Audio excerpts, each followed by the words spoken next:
Get this, you guys. Yeah.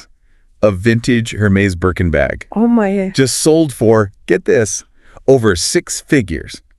Really? Can you even imagine? It's wild, isn't it? It's insane. It's like that bag is like a time machine or something. Whispering tales of like a bygone era. Right. All elegance and refinement. Totally. It's giving old money aesthetic, for sure. Oh, for sure. And everyone's obsessed. Oh, yeah. I mean, Pinterest, TikTok. It's everywhere. Everywhere you look. But okay, here's the thing. What's that? It's so much more than just the clothes. Right. It's like a whole aura, a lifestyle that's both aspirational and like a little bit mysterious. You've hit the nail on the head. It's that quiet confidence, Right. that sense of effortless sophistication, Yeah. that comes from knowing who you are and what you value. Totally. There's a certain psychology behind it. Wouldn't you agree? Oh, absolutely. Think about it. Subtle cues, Like what? like impeccable tailoring, or a perfectly worn-in leather accessory. They speak volumes without shouting. Wait, are you saying people are judging my like loud neon pink handbag? Let's just say it's a different kind of statement, Okay. This is about those quiet signals of wealth. Mm-hmm. They're perceived as more authentic, more earned Oh, than flashy displays. interesting. It's like the old adage, money talks, wealth whispers. Ooh, I like that. Yeah. But one article I saw, it called this trend aspirational classism. Wow. It's like, what? That's pretty. Is that even really a thing? Yeah. So we're going to like really try Yeah. and unpack this whole old money thing. Today we've got like articles and research papers. We even found some historical stuff. Cool. So we're going to figure out like what it even is and like why people are so obsessed with it. I think it's interesting how we all seem to be so fascinated by wealth and status, right? But this has like a different spin on it. It's not like that in your face, bling, bling. No, it's not new money. It's not the new money vibe. Exactly. It's like understated. It's like that old leather bag that, just passed down. Or the heirloom watch. Yeah, the heirloom watch. You're like, oh, this is just, Exactly. And I think that's what makes it so appealing psychologically. Right. The research that we have suggests that it's tapping into this like really basic human desire for authenticity. Oh, God. Right? It's like rejecting that like in your face way of showing off wealth. So it's like, I have so much money. Yeah. I don't even need to talk about it. I don't need to show it off. Exactly. Yeah. It's just there. But how did this whole thing even start? Well, you can actually trace it back to like European aristocracy and American Ivy League culture. Okay. It's like, it's like those images. Yeah, those like very specific images. The equestrian sports. Yeah. The country club. Country clubs? Yeah. Yes. Those summer houses in like... The Hamptons. Yes. Yes, exactly. Okay. So it's definitely got that like, you can't sit with this vibe. A little bit, yeah. But one of the articles we found, it was talking about how some of the clothes that we think of as like old money clothes actually had like practical origins. Like what? Tailored blazers. Yeah. They were for sailing. Oh, wow.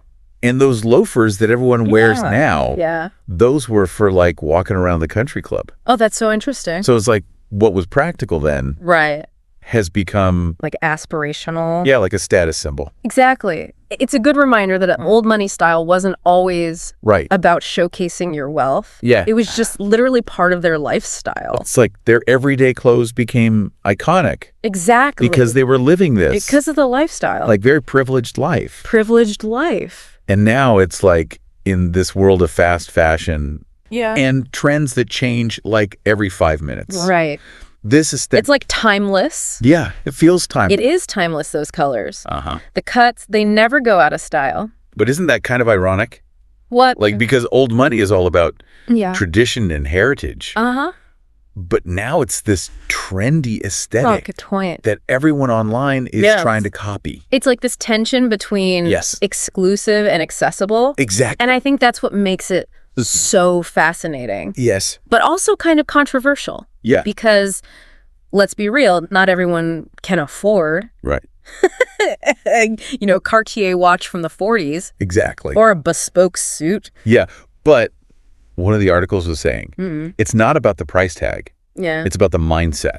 Okay, interesting. So what even is what is this old money mindset? That old money mindset. Yeah. Well, it's about quality over quantity, right? It's about investing in pieces that are going to last forever. Yeah. It's about appreciating good craftsmanship, heritage. But it's also about restraint. Okay. In a world that's telling us to just buy. So it's like pushing back. It is. Against that. It's pushing back against. More mentality. The more is more. Yeah. Exactly. But isn't that kind of... It is ironic. Ironic because this aesthetic is literally about people who have more. Who have so much. And enough. It's like they're saying we have it all. Yeah. So we don't need to flaunt it. Exactly. But the question is, can you actually live that way? Right. If you don't have the generational wealth. Yeah, and should we trying to emulate a lifestyle that's built on privilege? That is the question. That is a very good question. Isn't it? Like, are we allowed to separate the aesthetic from the... And the context. Context it comes from? Yeah, from the background. Yeah, is this just like a romanticized fantasy? Right. Is it just a fantasy? The lifestyle that most people just...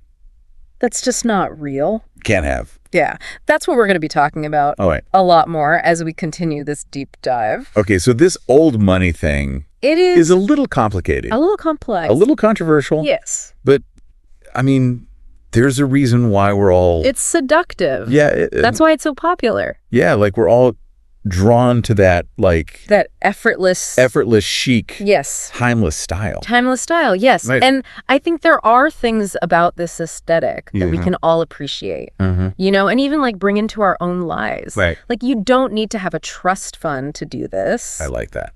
It's about finding that balance between aspiration and being authentic. Okay, I'm into that. Right.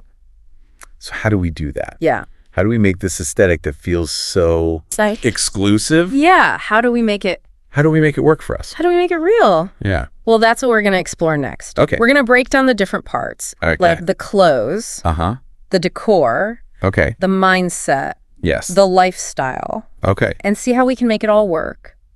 Awesome. For like regular people. Let's get practical. All right. So let's start with the clothes. Okay. Old money style is all about investing in pieces that are going to last a long time. Okay. So think like classic pieces. Like what? Like a blazer. Okay. A nice white shirt. Well-fitting trousers. Yeah. Maybe a cashmere sweater. Ooh, I love cashmere. Cashmere's the best. Okay, so we're talking capsule wardrobe. Yes, exactly. Those pieces that never go out of style. Exactly. Okay. And when you're thinking about color, think neutrals. Okay. Navy, beige, cream. Classic. White. Timeless. And they just look so chic. Okay, I'm already picturing myself at a farmer's market in a linen dress and loafers. Yes. Looking effortlessly chic, yes. Exactly. But what about accessories? Oh, those accessories are key. Because accessories can make... They can make or break an outfit. Yes. And in the old money world, it's all about subtlety. Okay. And refinement. So think like a delicate gold chain, some pearl earrings. Okay. Maybe a vintage watch. Ooh. If you can find one. Yeah. It's just about adding a touch of elegance without being too showy. Okay. Understated elegance. Got it. But yeah, not all of us can afford, right, a vintage Rolex. You don't need a Rolex. So how do we do the accessories? You can find amazing pieces without spending a ton of money. Like vintage shops, estate sales. Yeah. There are even online marketplaces now. Okay. You would be so surprised. The treasures you can find. Okay, so I'm hearing vintage shopping is a must. Vintage shopping is key. Okay, but what about those of us who are not like fashion? Yeah, what if you're not a fashionista? What if you don't? I need help. Oh. Like styling myself. Well, that's the great thing about personal style. Okay. You don't have to copy anyone. You just find the things about this that speak to you. Okay. And you incorporate them into your own wardrobe. Okay. In a way that feels like you... So it's not about being a carbon copy. It's not about being a copycat. It's about like finding your own way. Yeah, your own expression. Exactly. And that's what makes fashion fun. Okay, I like that.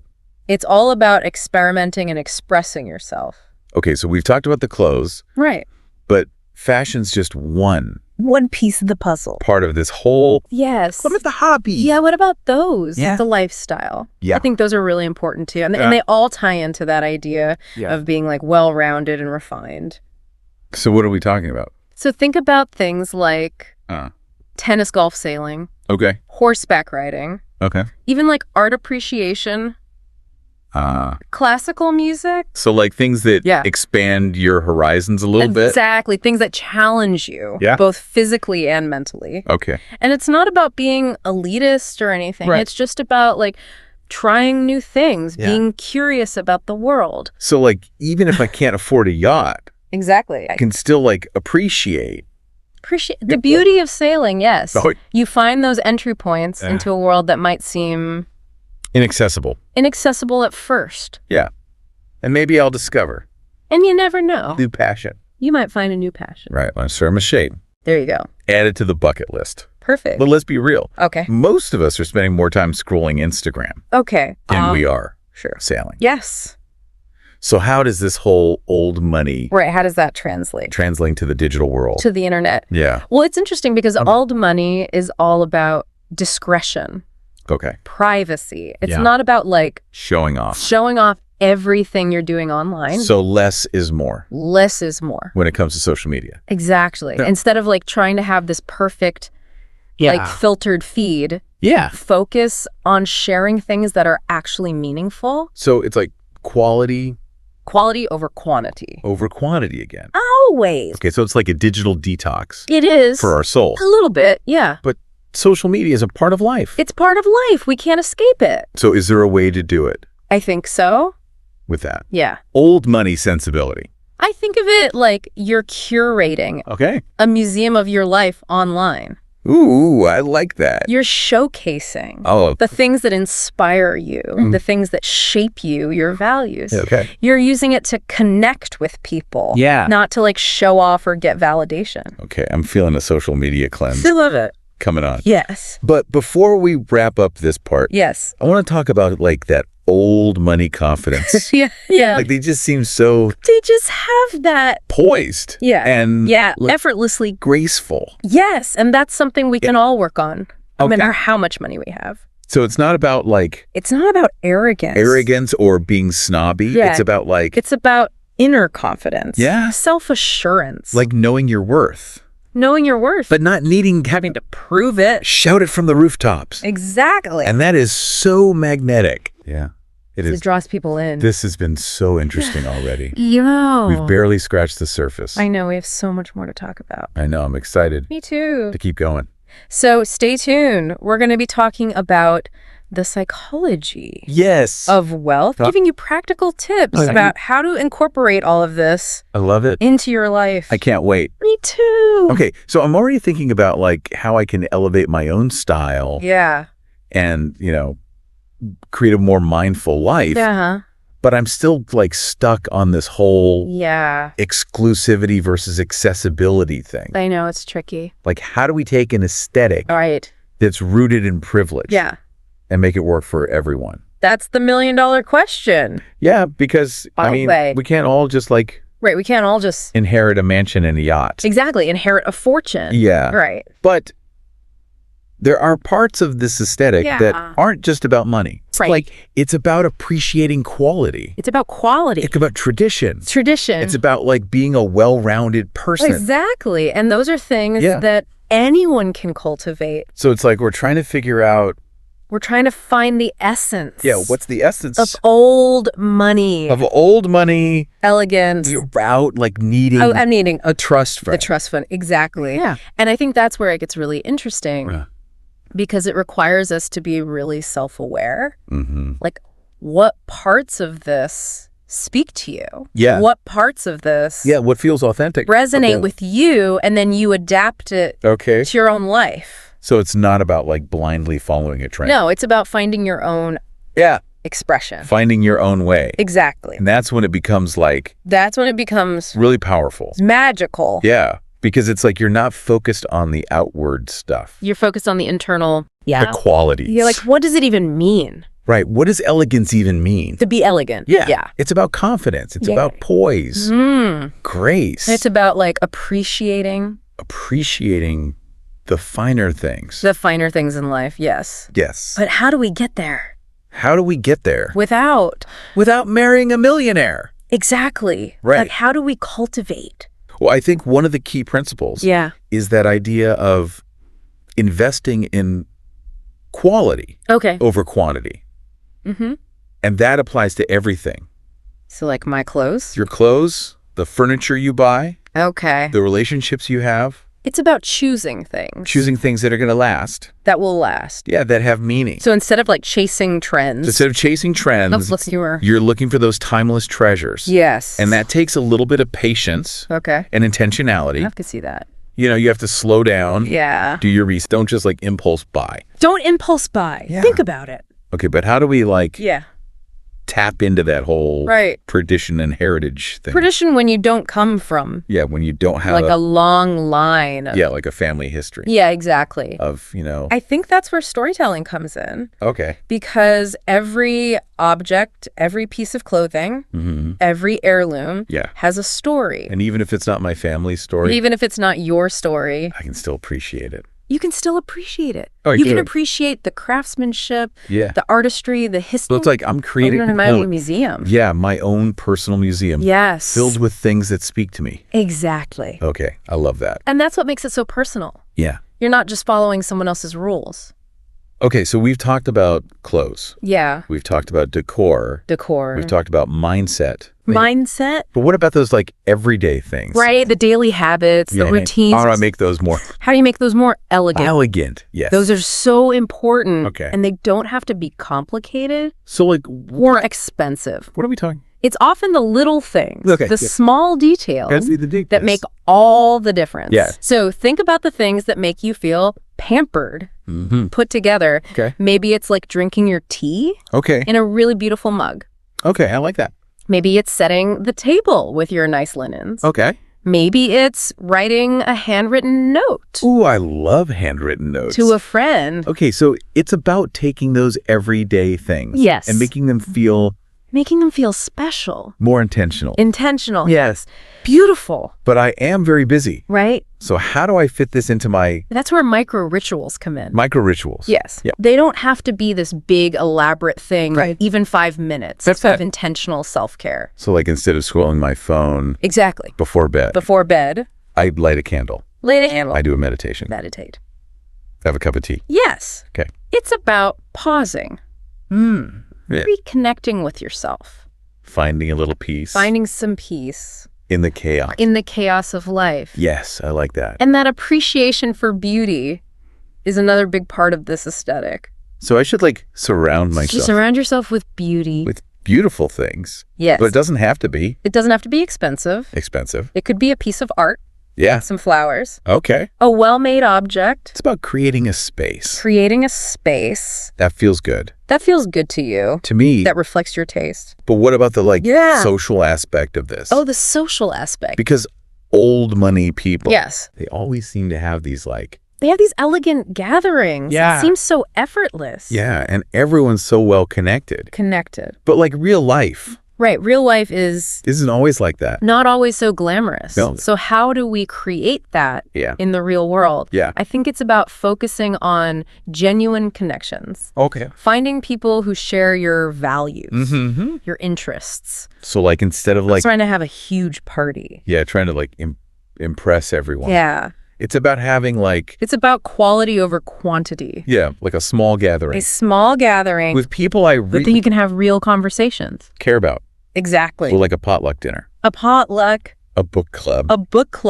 Or just like calling a friend. Yeah. Having a conversation. Yeah, putting the phone down. Put the phone down. And actually talking.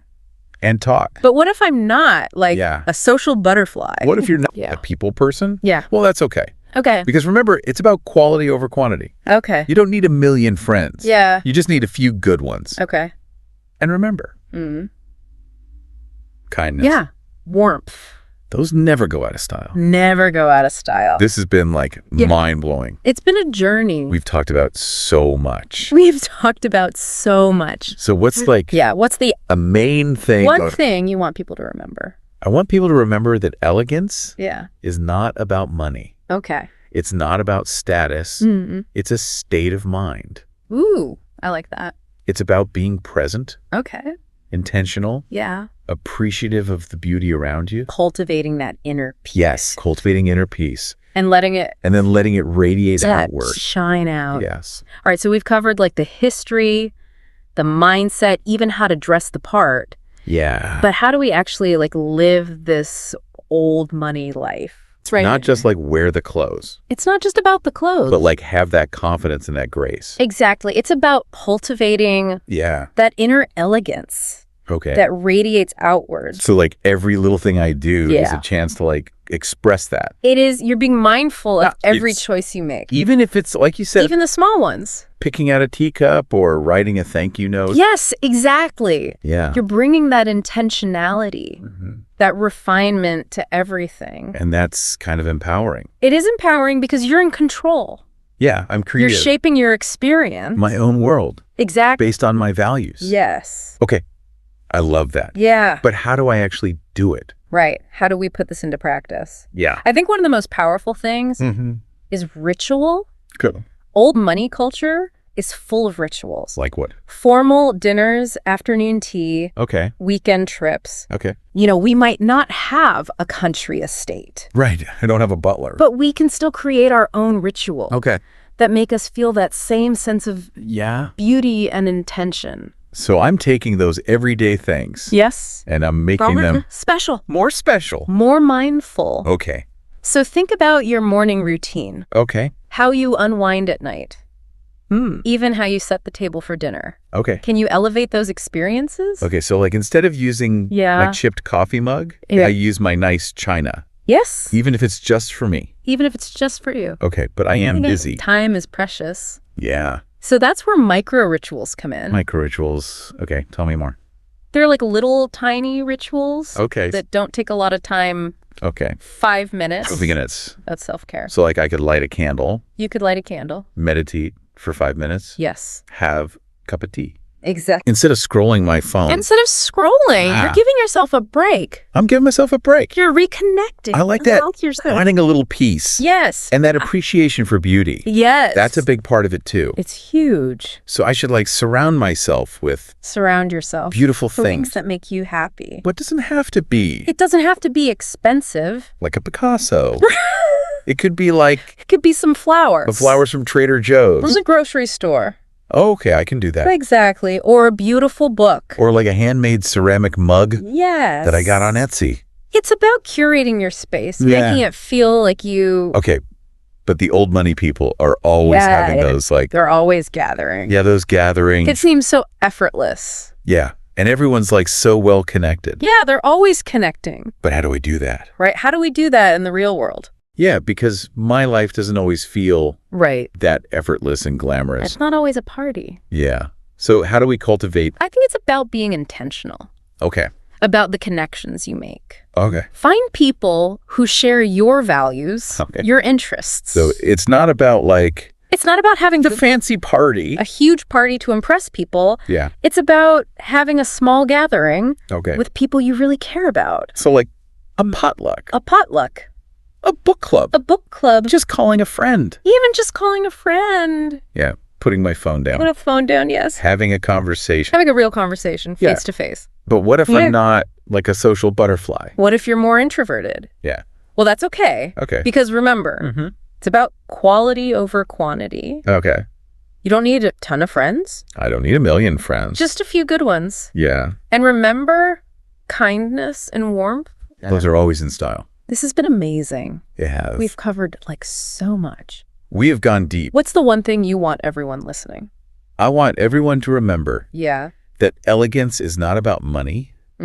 It's not about your status. Okay. It's about how you live your life. It's a state of mind. It's a state of mind. Love that. It's about being intentional. Okay. About being present. Yeah. About appreciating the beauty around you. Appreciating those little things. Yes. And finding that inner peace. Finding that inner peace. And letting it shine. And letting it radiate outwards. I love that. Yeah. So to everyone listening, go create your own version. Your own version. Of old money elegance. Exactly. It's not about copying anyone. No. It's about finding what feels true to you. Authentic to me. Yes. And living a life that feels stylish and intentional. Beautiful. And full of grace. That's it.